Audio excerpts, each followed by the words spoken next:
That's from Platform 5 in 60 minutes. And while you're waiting, another new series sees two locos making a monster move, and that means ditching rail to sail across the Atlantic.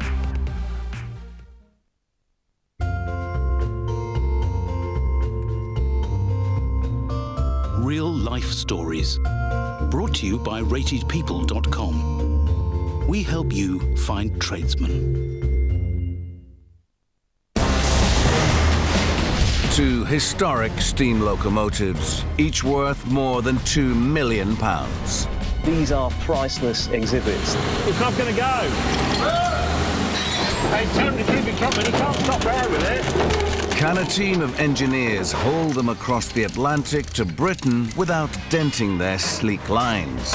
Oh, Christ. The crew must battle tight turns. Everything has to be perfectly straight in order for this to get out of here. No. No. And steep ramps. If he goes down this gradient and turns our radius, he could jackknife. Told you so. Two lumbering locomotives. One team with a mission to move them. A colossal challenge that will test the nerves of the people who dare to do monster moves. York, home to the National Railway Museum. This vast hall contains the largest collection of railway locomotives and rolling stock on the planet. 3 centuries of Britain's railway heritage, attracting around 1 million visitors a year. This is one of the museum's star attractions, an A4 Pacific locomotive. Commissioned in 1935, 35 A4 engines were built to speed passengers between London and Edinburgh. The A4s marked the zenith of British locomotive building. Their wedge-shaped nose and streamlined bodywork gave them unparalleled aerodynamics. The A4s are considered by many to be the ultimate steam locomotive. You haven't just got an engine that does the job, it looks the part as well. It's got its sloped front end, it's got the streamlined fairings over the side wheels. You know, it looks like nothing else on earth. This A4, called Mallard, smashed the world locomotive speed record in 1938, thundering to 126 miles an hour. It's a very special year for this class of locomotive. 2013 is a really important and exciting year for railway enthusiasts because it marks the 75th anniversary of Mallard's record-breaking run where it became the fastest steam locomotive in the world. To mark the occasion, Anthony's team plan to bring 2 of the most unique A4 locos to the museum to display alongside the Mallard. The 75th anniversary is really important. The plan is to reunite all 6 of the surviving A4 class locomotives. People are really, really excited about this. These are almost the holy grail of the steam locomotive world. So many folks want to see them. It'll be a once-in-a-lifetime gathering.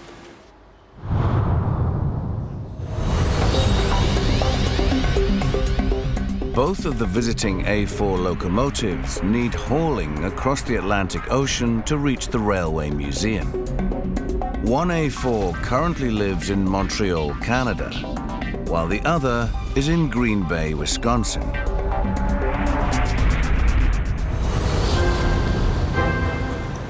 Green Bay, one of the oldest cities in the United States. It's home to America's National Railroad Museum, boasting the largest railway collection in the USA.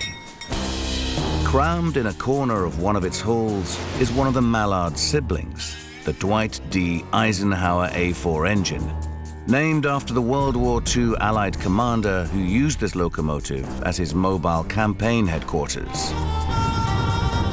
Decommissioned in 1963, the engine can no longer travel under its own steam. So Anthony has sent Britain's leading train trucker, Andrew Goodman, and his crew from Move Right International to haul the loco back to England. This is certainly one of the most difficult jobs we've ever had to undertake. The locomotive has been in its current position for quite a number of years now.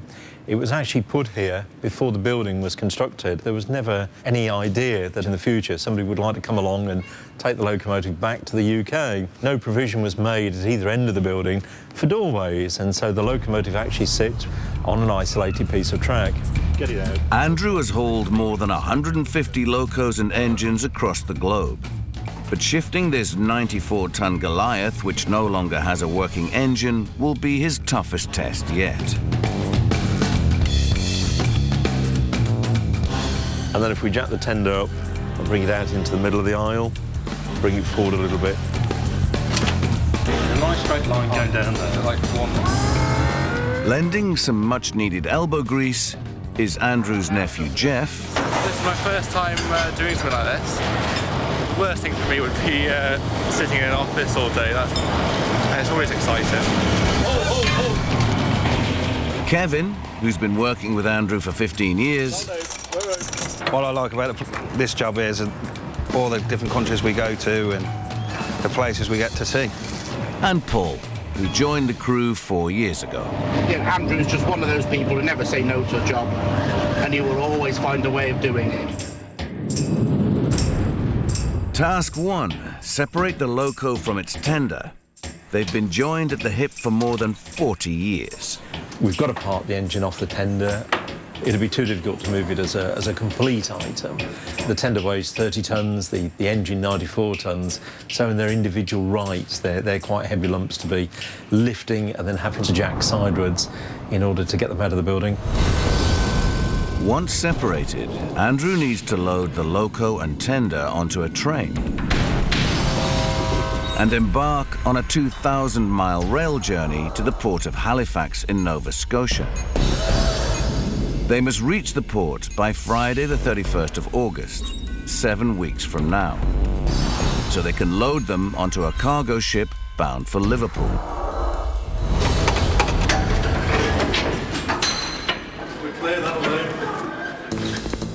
Lifting and lugging the engine and tender across the hull is a near impossible task. So we need a couple of those, Jeff. A couple of big ones.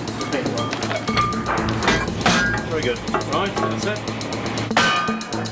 Not about putting the clothes in the washing machine tonight. I think we should be putting ourselves in as well. We have to make sure the jacks go up together, keep everything straight. We don't want to twist the frame or the undercarriage of one of these machines. Yep.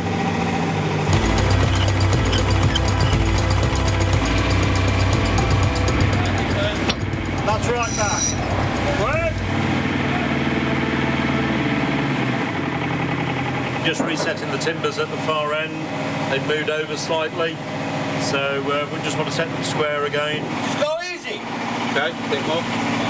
Whoa!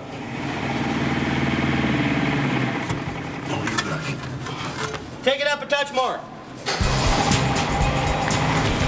Whoa!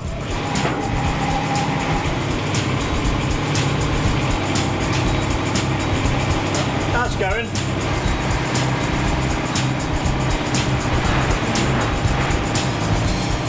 Well, it's just coming up to midnight. Nice to get the tender across. It's been a warm night's work, to say the least. If they thought the tender was tough, tomorrow they'll have the Dweight D. Eisenhower to battle with. And that's twice as heavy.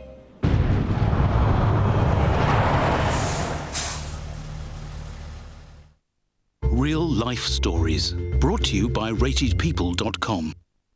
1999, a sleepy national park in California woke to a series of nightmarish crimes. Her throat had been cut. Her head wasn't found until sometime later. What drove Carrie Stainer to murder? When I looked into his eyes, there is nothing there. Born to Kill, Yosemite Park Slayer, 8 o'clock Tuesday on Channel 5. They will fix them on the estates. We land on the ground and we're running. They will fix them in the gardens. Just turn a mud pit into this. And they will fix them in the community centres. They're the ex-soldiers here to save Britain's community projects. Construction Squad, 8 o'clock Friday on Channel 5. Now dig on this. Whether you like superheroes... What does it matter to you anyway? Everything! Drama... This will not be your life. Now that's how you're supposed to drive! I am in the market for some semen. Comedy or romance. Most of all, I'm scared. I'm never feeling the way I feel when I'm with you. We've got something just for you. Movies at 9 starts next Monday on 5 Star. Real life stories. Brought to you by ratedpeople.com. In Green Bay, Wisconsin, train trucker Andrew Goodman and his team are racing to load the Dwight D. Eisenhower locomotive and tender onto a train bound for Halifax, Nova Scotia. They've separated the engine from its tender. Now they face their next big test. Shift it to the doorway. I'd much rather not move it. It's 600 tons of row engine, which... this is definitely one of our signature pieces. And it was a challenge enough to get it set into the building before it was built. So. The museum was actually built around the Titanic trains on show. 2 engines, the big boy and electric GG1, are particularly huge and block Dwight D. Eisenhower's route out. Squeezing it around these priceless exhibits and a pillar which holds up the whole roof will test the team's mettle. So the crew must position hydraulic jacks under its wheels to raise it off the floor onto special sliding tracks. Then they must shunt the loco on the tracks in a zigzag path around the other engines and roof supports. It's going to be a tight squeeze. We possibly can. We want to try and take the locomotive sidewards, parallel to the building, and try and pass between the front buckeye and the column at the far end. If we don't start straight, we're going to have a problem. We don't want to hit the beams holding the roof up. Everything has to be perfectly straight in order for this to get out of here without any damage to any of the stuff in the building.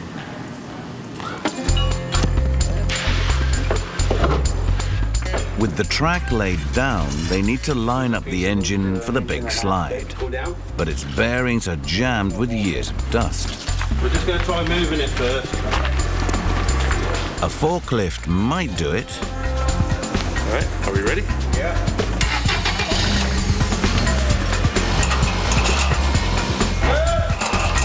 No. All right.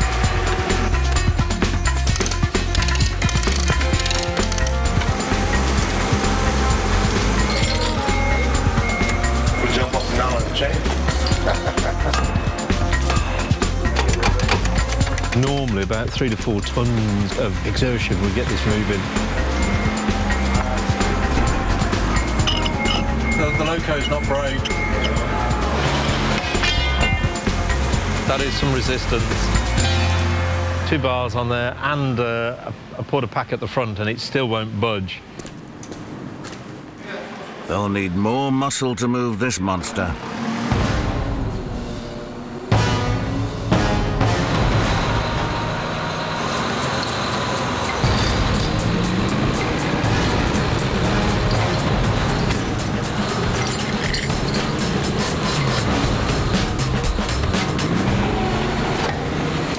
Great job. Air conditioned too. How great is this? I get to operate pieces of equipment that cost hundreds of thousands of dollars, and I didn't wreck nothing. It's critical they line the engine up precisely on the tracks, or it could hit the pillar when they slide it. We're fighting with inches to gain the necessary clearance.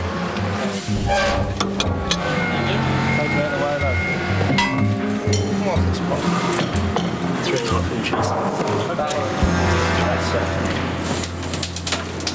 good to go now. We're good to go.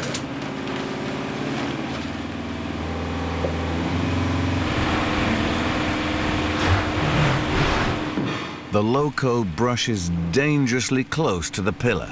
Catch it, and the roof could cave in. Nice and steady.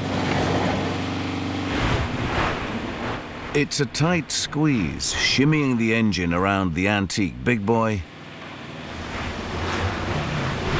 and the electric GG1. No! No!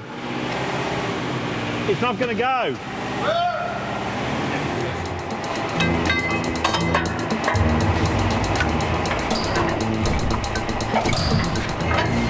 We'll just go one more. We'll just go one more. No! Stop him. We could still... No? Not from here. They're stuck. Can we borrow your big machine again, please? Sure. Yeah?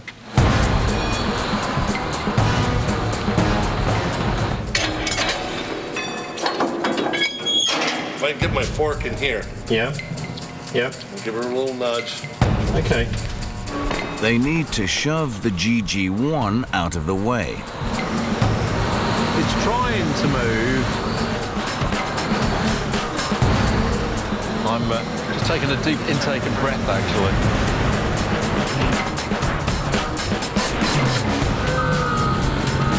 It's taking it back about 6 inches, so that's going to allow us to come by now. After a 12-hour slog, the Dwight D. Eisenhower finally sees the light of day. Having spent years at a standstill, this classic engine needs a good greasing before they can even try to shunt it outside. Leaves an odourless stainless coating that is more slippery than silicone, graphite or oil. So if it says so on the can.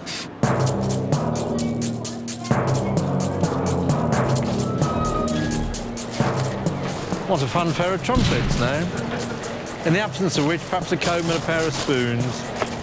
OK, if you'd like to come forward then, please, onto the loco. Can you stop there, please? Hold it there. But an oversight could derail everything. The couplings on the British loco and the American shunter won't connect. So the loco's fitted with a buckeye, and this is a 3-link coupling, so the two aren't really compatible. Yeah, we're going to a bucket. Driving on the right side of the road. No, you drive on the wrong side. It's a well-known fact. They lashed the engines together with makeshift links and wedged the gap with wooden blocks to stop them bashing into each other. Ready? Just keep going at that.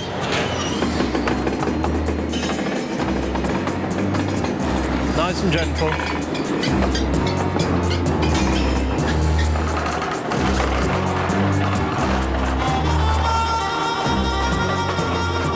Can you put some oil on the eccentrics, please? Just as they pick up the pace, they hit a snag. Whoa! Whoa! Oh, Christ. Oh. Yeah, step back. We've got caught up, unfortunately. OK, Jeff, if you can step back gently, please. We've got the wheel chopped on this side. We're hoping to pull the coupling out. OK. Keep going. Keep going. Keep going. Just stop there.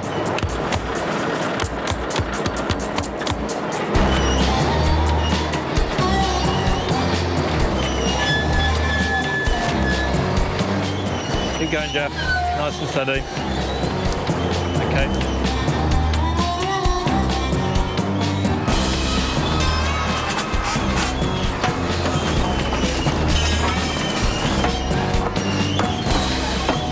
Just stop there, please. All right. We just got to wait for the tow truck, and then we're all set, ready to winch it straight on. With the engine finally in the yard, the team now face an even bigger challenge. loaded up onto a rail car. They construct a massive ramp from 30 steel beams.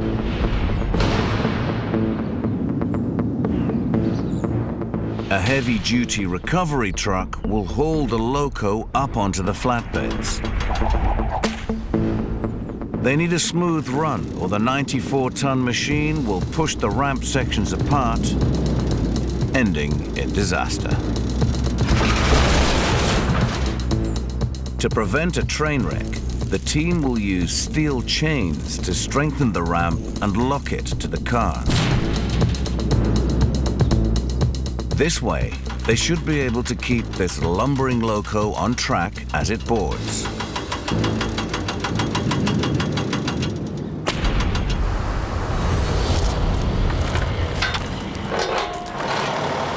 That's the winch tractor that we're going to use to help us load the loco up the ramp and then onto the flat car. We shall have the diesel loco pushing from the back and this chap winching from this end. So we want to be able to do it hopefully in a controlled manner, controlled fashion. The truck may be set to pull, but the weather's about to turn against them. Amazing, isn't it? Half an hour ago it was scorching hot blue skies, and now look at it. Just when we're about to do this, we're just going to get caught in a storm. All right, if we come forward a bit. OK, Jeff, if you'd like to just ease forward a couple of feet for me, please.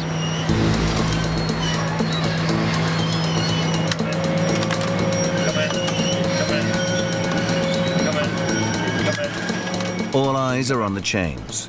If they snap, the ramp could tear apart, toppling the precious engine.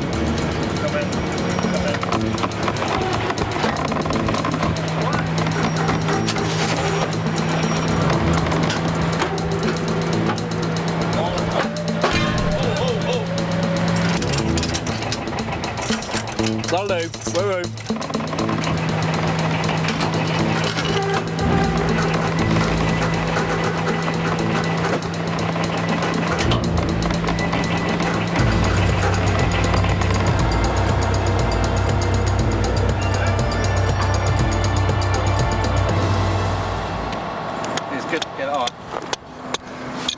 Hard bit done, I think, hopefully. Not a bad day's work experience for Jeff.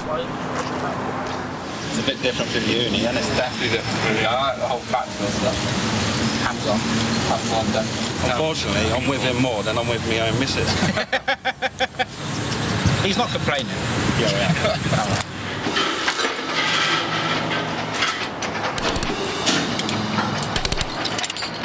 The Dwight D. Eisenhower is valued at over £2 million. The nameplate alone is worth $60,000. To deter the souvenir hunters, there's one final task before setting off. We're going to fit these sheets.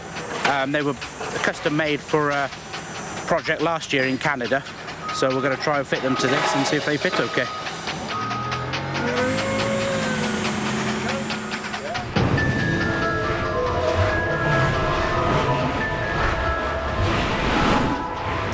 We're hoping today to start the journey to Halifax.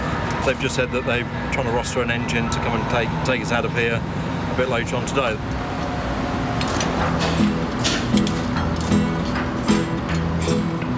Right, OK. He's on the phone to CN now, so trying to get some paperwork sorted so these can move. And for Andrew, customs are always a headache. The purposes of just doing the paperwork, though, can we just put SEVA International down? Andrew, when he's stressed, he normally goes like this, doesn't he? Yeah, the hair ends up on the head. And he ends up looking like Don King at the end of the day. But he's looking a bit stressed now. Anything could happen. The hair's definitely going up. Next stop, Halifax, Nova Scotia. One engine down, one to go.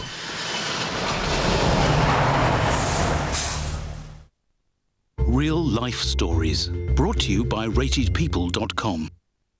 You only rest when you're dead. Got a castle and a princess. And an unhappy ending. In the city that never sleeps. Poor girl trying to look rich. Cinderella story. She was a virus!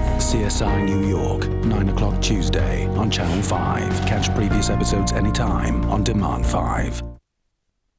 Miss Bennett, any comment on the investigation into Meg Jackson's death? With the governor gone, Someone call an ambulance! who'll be top dog in Cell Block H. I've been tutoring Frankie for the last 12 months. Tutoring, dating, same. You want this job, Erica? You're gonna have to be much smarter than that. Who killed my wife? I didn't do anything! Go home and calm down. When With Prison continues, 10 o'clock Wednesday on Channel 5. Catch the first episode anytime on Demand 5. There are those within society What differentiates a psychopath from a heat-of-the-moment killer? who don't adapt to the norm, He's killed more than once. that embrace chaos, encourage rage, She fantasized about it for years. lack empathy. Who's behind this? Where is she? The cold-blooded killers. Beaten to death. This many blows, it was personal. What you talking about, man? A season dedicated to the darkest. They think I'm insane. The killer is clearly a psychopath. CSI Psycho Season, 9 o'clock tonight on 5 USA. Real life stories. Brought to you by ratedpeople.com. Montreal, Canada. With the Dwight D. Eisenhower engine and tender on their way to Halifax docks, Andrew and the team arrive at Expo Rail, Canada's largest railway museum. Here they must load the second A4 Pacific engine bound for Britain, the Dominion of Canada. Of all the surviving A4s, the Dominion of Canada is the locomotive that most excites railway enthusiasts. Built in 1937, she's had very few modifications from her original design. She is unique. Before the team can load the Dominion, they need the rail cars that they used to deliver the Dwight D. Eisenhower to Halifax to be transported 900 miles to Montreal. Once loaded, they will haul the engine on a train to join the Dwight D. Eisenhower at Halifax docks. Then both engines can board the cargo ship bound for Liverpool. The ship is due to set sail in 7 days. So with the delays with the flat car coming in to the museum here, what will happen if we do miss the boat on the 10th? I'll be getting divorced. You won't be going to see Lady Gaga in Dublin. Don't say that.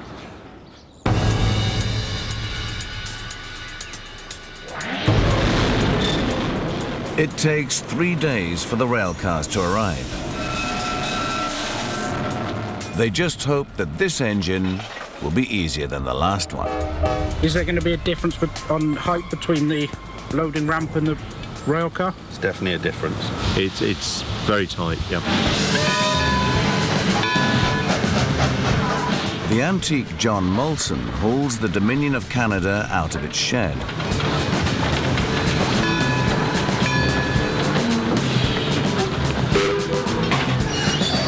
But maneuvering it onto the track to Halifax is going to be a challenge.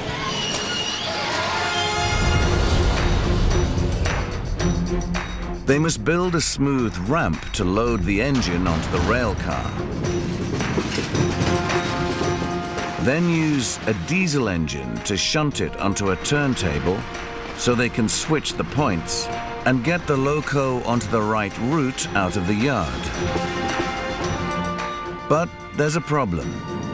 The rail car is 14 foot longer than the turntable. Switch points now and the track and car could be wrecked. So they must build extra rails onto the far side of the turntable, giving them more space to switch the points and get the train on track to Halifax. I've had a look this morning, and it seems that they've dug out the rails on the far side of the turntable and pulled them across, so they actually line up now with the turntable road, whereas they didn't before. They're just going to change the road now and come back on with the diesel loco, ready to draw the loco away, take it down to the loading area. Now, everybody's taking great pleasure in telling me they've ordered the British weather for today to remind us of home. It's critical that the turntable lines up precisely with the tracks, or the £2 million engine could derail. Hello. Right, that was fun. Just as they haul the engine onto the new section of rails, they hit a major glitch. Because of the different levels with the turntable and the rails on there, obviously the turntable's moving up and down a bit, and it just caused the two buckeyes to part. They chain the engines together to stop them rolling apart.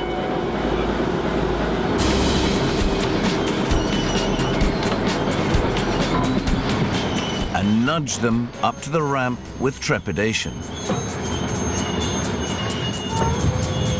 It's all well blocked and supported.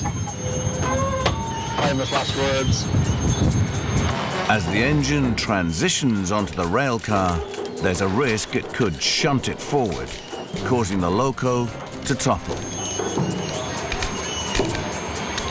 Hey, tell him to keep it coming. He can't stop there with it.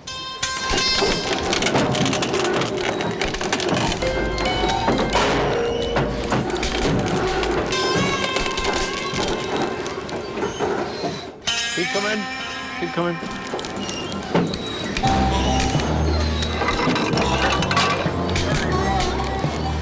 That's it. Well done.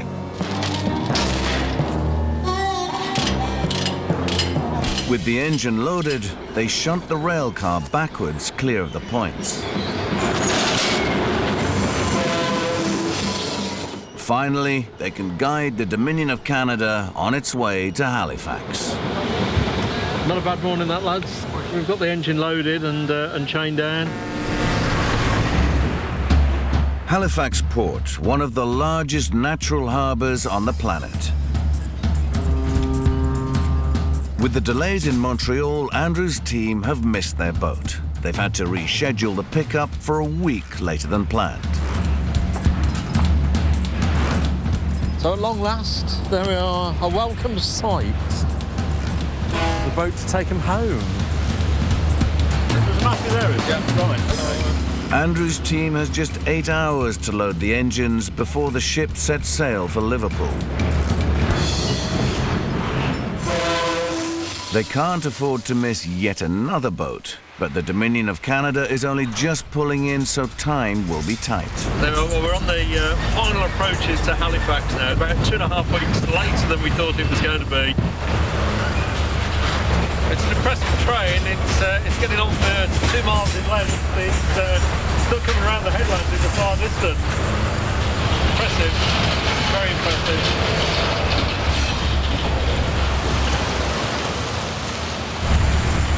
The dockside berth is crammed with cargo. This will make unloading the engines off their rail cars onto special trailers called maffies very difficult. There's no room here for a runaway train. Gary assures me it'll start at 9:07 and it'll be finished at 9:22. Give or take a couple of hours. Everything okay that side?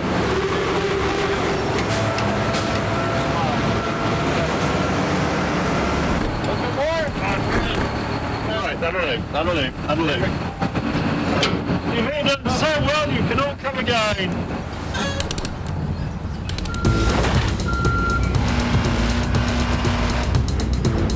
They now have just 6 hours left to load and secure the locos onto the ship.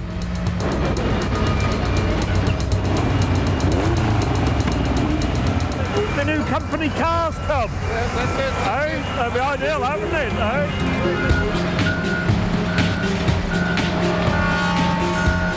The top of the loco's chimney is nearly 5 meters high. A scrape here could lead to an expensive repair bill for Andrew. Just bring your machine over this way. Just bring her back a little bit more. Keep coming back all the time there, Steve. Hold that. Whoa. That's good.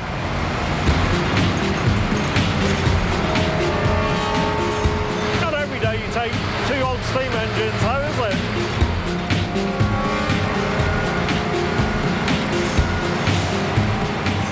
Over the years, we brought quite a few locos back to Britain from various parts. Never ever thought these two would come back. Both the Dominion of Canada and the Dwight D. Eisenhower have made it on board without a scratch. That's it. Job done. We can go home now.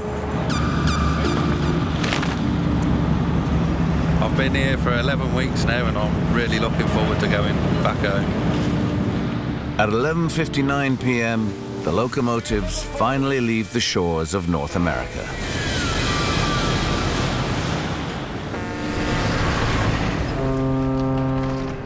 "79 days after work on the move first began in Green Bay, the engines finally arrive in Liverpool. Well, it's just after 6 o'clock in the morning on Wednesday, the 3rd of October, a week after we left Halifax, and the ship arrived in Liverpool in the early hours of this morning. Andrew's anxious to offload the 2A4 locomotives. But just as they get moving,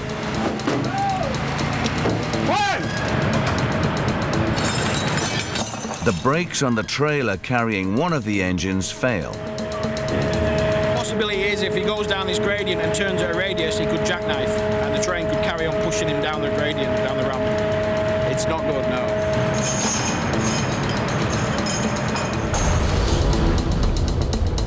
Offloading the trailers down the steep ramp from the ship is going to be a tricky maneuver.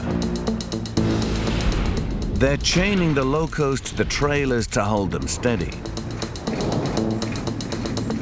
The trailer's brakes are regulated by air, but the pressure in one of the pipes has dropped. There's a risk the brakes could lock, putting the chains under immense strain. So before they unload, the team must pump a special sealant through the brake pipes to seal any leaks or holes, and add extra chains to secure the engines as a precaution. The air pressure's up, but the brakes aren't applying, so we're just going to make sure the brakes are going to apply once we hit the gradient. The broken brakes are preventing dock workers from unloading the rest of the ship's cargo. They've got to get a move on.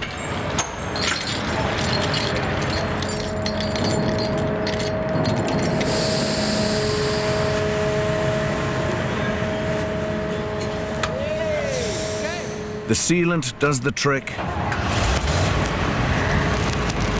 and the Dominion of Canada inches off the ship.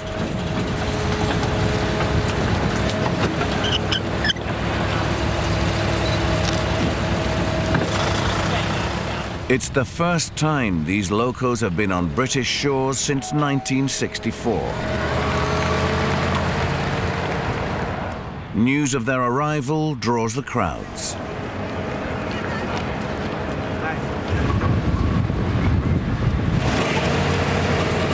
This is nothing different. Do you remember it rained when we loaded in Green Bay, it rained when we loaded in Montreal, it rained when we loaded in Halifax? No, and now it's raining here in Liverpool. Now they must transfer the engines off the Maffei trailers onto trucks. But Paul spots a problem that could scupper their chances of hitting the road tonight. When the lines were laid on this Maffei, there's no bolt being put on that tie bar, which would make the gauge just spread slightly. There's a risk the loco could fall off the rails, which have begun to separate. You need to put a bolt on that. For some reason it won't go on, I don't know why. No, the thread is bugging up. Okay, if we can just go back on that. Yeah, that'll be good. Andrew decides to chance loading now. Okay, that'll do nicely. Thank you.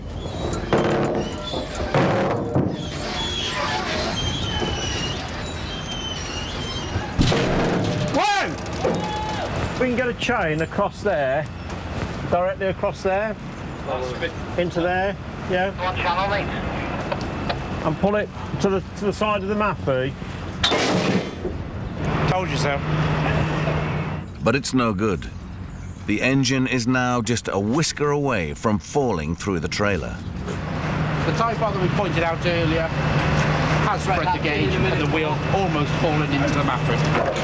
So we're just trying to pull it all together now and try and reattach it. They need some extra muscle to force the rails back together. The big forklift is going to come along and just try and tweak the rails back into line where they should be.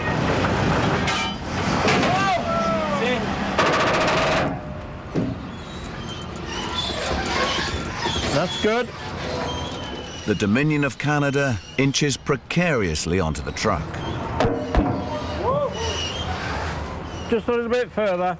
But just as they pick up the pace... OK, work. Houston, we got a problem. The chain gets stuck.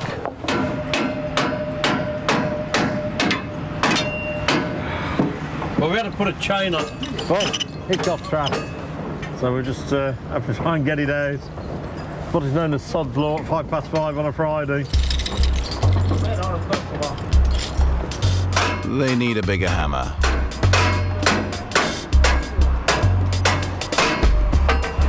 It's right in there on the side. Nope, even bigger. Sledgehammer, perhaps? That'll do it.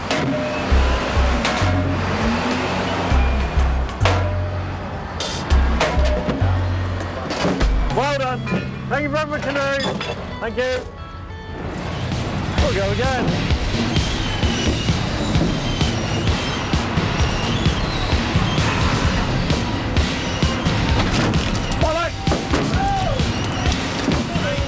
Get the chock out quick enough and it chewed the chock.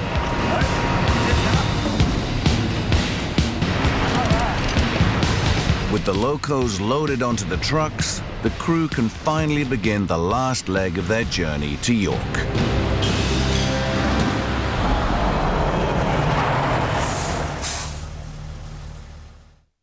Real life stories, brought to you by ratedpeople.com. 1999, a sleepy national park in California woke to a series of nightmarish crimes. Her throat had been cut. Her head wasn't found until sometime later. What drove Carrie Stainer to murder? When I looked into his eyes, there is nothing there. Born to Kill, Yosemite Park Slayer, 8 o'clock Tuesday on Channel 5. They will fix them on the estates. We land on the ground and we're running. They will fix them in the gardens. Just turn a mud pit into this. And they will fix them in the community centres.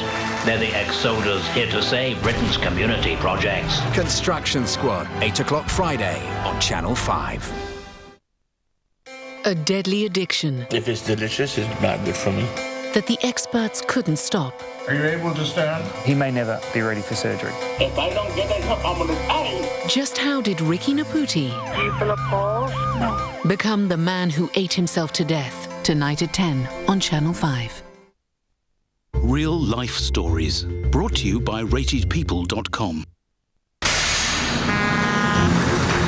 The Dominion of Canada and Dwight D. Eisenhower A4 steam locomotives are now on the final stage of their epic 5,000-mile journey. It's just after 5:30. We've just left Liverpool docks and we're starting our journey toward Children. Down to a steady 15 mile an hour. It should take us about 8 hours. And do everything around here, make the tea, drive the pilot vehicle, organise the admin side of things. The engine's chimneys ride high on the trucks.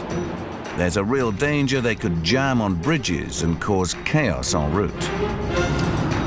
Most of the motorway bridges in the UK, unless they're otherwise marked, are assumed to be 16 foot 6 high.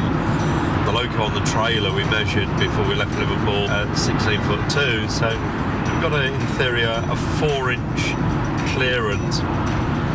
What's tended to happen in recent years when they've been doing resurfacing on the motorways, they've not been digging out the consolidation as much as they perhaps should have done, and you can't always guarantee that bridges are the height they should be. If we did hit a bridge, then obviously the consequences would be severe. The cost of rebuilding a bridge these days would be millions. The cost of closing the motorway, it would be an astronomical sum. Dodging traffic makes this a stressful drive for trucker Jono. Oh my God, look at this car coming up the side. Jesus Christ. The steep route over the Pennines will be a real strain for the trucks. A66, it's very scenic. Lots of big hills up and down. It can be nice going across sometimes. It's hard work when you're heavy. I think it's roughly about 40 miles, something like that, but it's not 40 miles at 40 mile an hour. It's, you know, you're going to be up and down, ranging from like 5-10 mile an hour up to 30 mile an hour. So it's going to be a while across there anyway. Currently pulling up this bit of a hill at 0.8 to the gallon. So economics have gone out the window.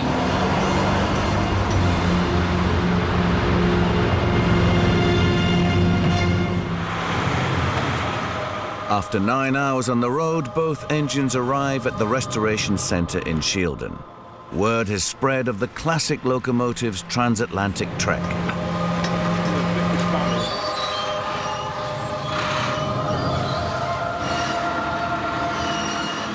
It's a huge relief for the museum's senior curator, Anthony Cools. It's great that so many people have come out. Even today, there's not an event on. We just unloaded these two engines. So many people that you've seen have turned out to see these machines, and it's absolutely wonderful. Finally offloaded both locomotives at Locomotion at Shildon. All I can say is it's a huge sigh of relief. Almost 3 months to the day since we left the UK. And we finally achieved what was described as being mission impossible. We originally thought it would take 5 to 6 weeks to undertake the project. Just shows you, no matter how much planning goes on, what pitfalls, the unexpected that can arise during the course of, undertaking a large move of this nature. I have to pinch myself when I see them here.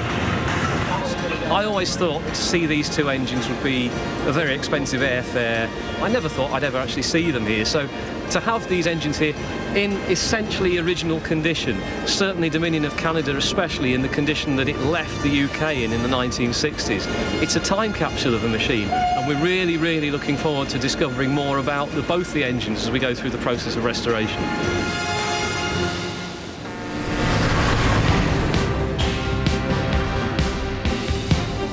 7 months later, and the day has finally arrived for the newly restored A4s from North America to go on display at the National Railway Museum in York. More than 1,000 man-hours of hard work has gone into restoring the Dwight D. Eisenhower to its former glory here. While the Dominion of Canada has been completely rebuilt by a specialist restoration crew in Shildon. Okay, keep coming. Keep coming. Tonight, both restored locos are being reunited for the first time since they completed their epic journey. The Dominion of Canada looks like a completely new machine. The locomotive has been returned to its as-built condition. The adding of the valances along the sides and the trims, the paintwork is absolutely gorgeous. The engine's been like an archaeological dig. We found things like the fireman's old newspaper tucked under the fireman's seat. We found traces of its original paint when it was new from 1937. It's been a real voyage of discovery. It's really impressive to see the two together again in their new condition. The Dominion of Canada and Dwight D. Eisenhower finally sit proudly next to the Mallard in honor of the speed record this trailblazing class of British locomotive set 75 years ago.